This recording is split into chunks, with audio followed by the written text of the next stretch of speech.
Bonjour à toutes et à tous, ici Khalil Jebali pour ce Good Morning Market du 13 mars. Nous commençons tout de suite avec le rappel légal habituel. XTB France informe les participants que la présentation à venir et les informations qui vont être dispensées ne constituent pas en aucune manière une sollicitation ou incitation à acheter ou vendre des produits financiers. Nous commençons tout de suite avec le calendrier économique de ce mardi 13 mars et sans grande surprise, nous le disions déjà hier, c'est l'inflation américaine, l'indice des prix à la consommation qui retiendra l'attention des investisseurs aujourd'hui, et pour cause, vous le savez, la semaine prochaine, le 20 et 21 mars, aura lieu la réunion du FOMC, l'organe décisionnel de la Réserve fédérale américaine. Et donc c'est dans ce contexte qu'ils s'appuieront effectivement sur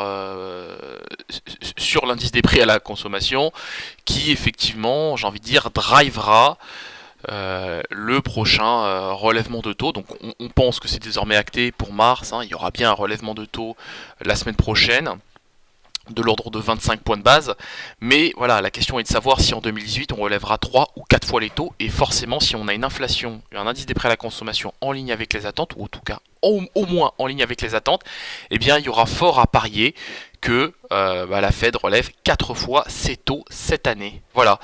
On s'intéressera aussi au discours de Stephen Poloz, donc le président de la Banque du Canada. On sait que la Banque des règlements internationaux a averti sur la situation des banques canadiennes, donc son discours nous intéressera dans ce contexte, et bien évidemment les premières estimations des stocks hebdomadaires de pétrole selon l'American Petroleum Institute, donc ce sera ce soir à 21h40. Voilà, nous commençons tout de suite avec l'analyse de la paire euro-dollar, donc on a un dollar qui se renchérit, donc c'est très compliqué de se prononcer quelques heures avant la publication de l'indice CPI, de l'indice IPC, enfin l'indice des prix à la consommation. Donc moi je tape tout simplement sur une évolution au trading range, dans une fourchette de 1,23 à 1,2330 grand maximum. Voilà, donc pour l'heure, la toile de fond est baissière, puisque les prix sont capés par les moyennes mobiles à 25 et 100 périodes. C'est compliqué de se prononcer sur l'euro-dollar. J'aurai un biais quasiment neutre pour aujourd'hui. Dans un premier temps, je viserai le niveau des 1,23 pour ensuite aller chercher, pourquoi pas, les 1,2330. Mais rien de plus pour aujourd'hui, en tout cas avant la publication de l'indice IPC, évidemment. Le DAX 30, même son de cloche, c'est aussi très compliqué de se prononcer. Donc on a ouvert en gap haussier, je pense qu'on va le combler ce gap. Il n'y a pas de raison qu'on ne le comble pas. Donc après comblement du gap, et si on a une inflation en ligne avec les attentes, parce que là je pense que déjà le marché a déjà pricé 4 relèvements de taux, en tout cas on le voit au travers des rendements obligataires, je pense qu'on est susceptible quand même de rallier sur les prochains jours de la semaine le niveau des 12 468, voire même 12 500 points tout simplement. Donc il y a un signal de trading qui va dans ce sens, qui est déjà posté sur le site, qui est toujours en cours d'ailleurs. Donc rendez-vous à 15h15 pour se noter effectivement le décryptage, pour regarder ensemble la clôture de ce trade, voilà, s'il n'est pas clôturé avant.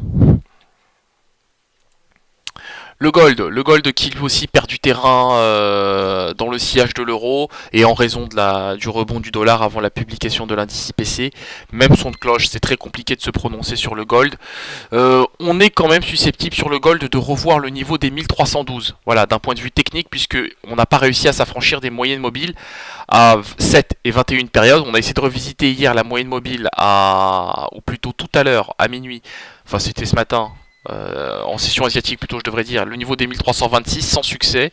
On n'a pas réussi à s'affranchir de ce niveau, et là effectivement il y a fort à parier que nous retrouvions le niveau des 1312 et même pourquoi pas le niveau des 1300 si on a une très bonne inflation aux États-Unis. Voilà.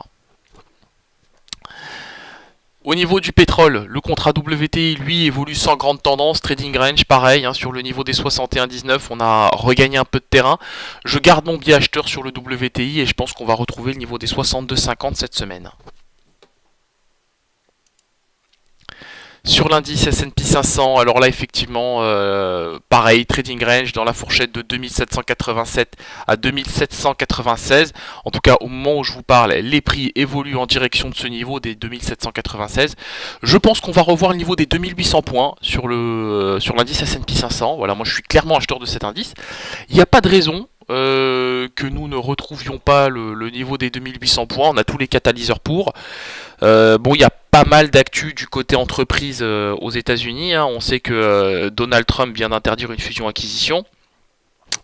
Donc, tout cas de mon point de vue, il n'y a pas beaucoup d'éléments qui devraient freiner le niveau qui devraient freiner l'indice S&P 500, et ce quand bien même la Fed prévoit de relever ses taux 4 fois cette année.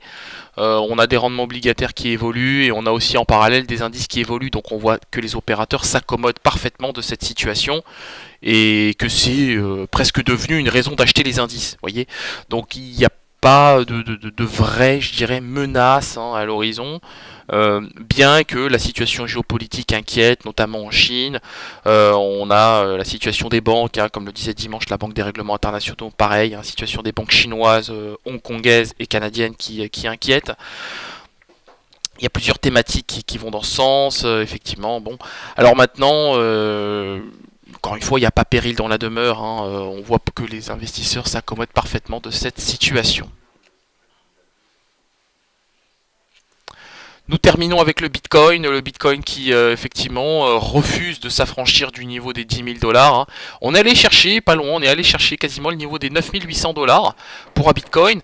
D'un point de vue technique, là on replie sous les moyennes mobiles à 7 et 21 périodes. On sait que Reuters va lancer un indice de confiance sur le Bitcoin, c'est plutôt intéressant. Donc le Bitcoin s'institutionnalise, bon c'est des bonnes nouvelles, on peut pas se voiler la face. Donc le Bitcoin est déjà un actif de marché, mais j'ai envie de dire s'affirme en tant que tel de plus en plus, et c'est toujours très positif. Ici on pourrait presque tracer un canal ascendant, vous voyez, on voit que les prix évoluent parfaitement dans un corridor haussier, et ça c'est plutôt pas mal.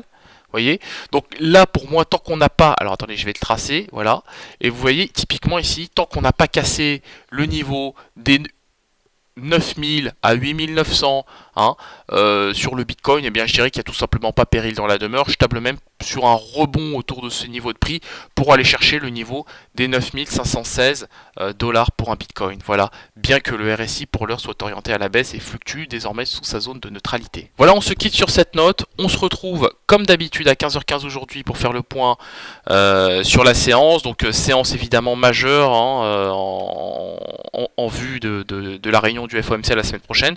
Donc statistique évidemment à ne pas rater aujourd'hui, le CPI américain, l'indice d'inflation de l'indice des prix à la consommation, je vais y arriver.